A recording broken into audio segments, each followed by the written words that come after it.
Buongiorno da Boccasette. Boccasette è una delle spiagge del Delta, forse la più selvaggia, come abbiamo già detto in qualche altro servizio. Alla mia sinistra si può andare appunto alla spiaggia, alla mia destra cosa c'è? C'è un ponte di barche bellissimo, bello, in una posizione particolare. Ricordiamo che questo qua è il Po di Tolle. Il Po di Tolle sarebbe il ramo forse più antico, e quindi adesso andiamo a visitare questo ponte con non poche sorprese e con qualche negatività.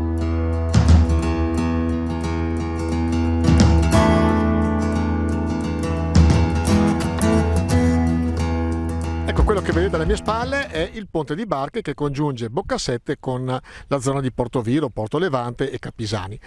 Il ponte adesso lo passiamo, non è tenuto male assolutamente, ci sono anche un bel po' di turisti, persone in bicicletta che stanno seguendo questa parte del Po, il Po di Tolle, e che dire, alla fine di questo ponte c'è una sorpresa che adesso noi andiamo a vedere.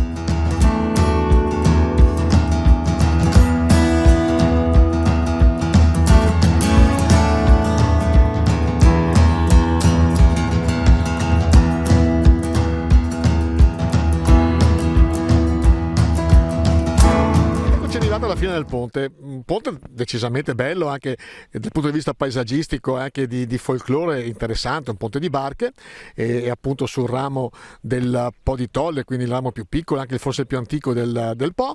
E che dire, poi arriviamo alla fine di questo ponte e c'è la brutta sorpresa, praticamente si arriva ad una strada sterrata molto mal tenuta, qualche chilometro per arrivare poi a un punto asfaltato per poter poi collegarsi o con Portoviro o con Porto Levante, la cittadina, la frazione di Portoviro dei pescatori. E che dire, un'altra opera incompiuta purtroppo, anche perché poteva essere un altro veicolo interessante sia per ciclisti sia per chi fa birdwatching. Tra l'altro si passa da questa parte di Portoviro anche nelle valli dove in certi periodi si possono anche fotografare le colonne di fenicotteri, ma tant'è, appunto, un'opera incompiuta. Peccato. Ciao ciao!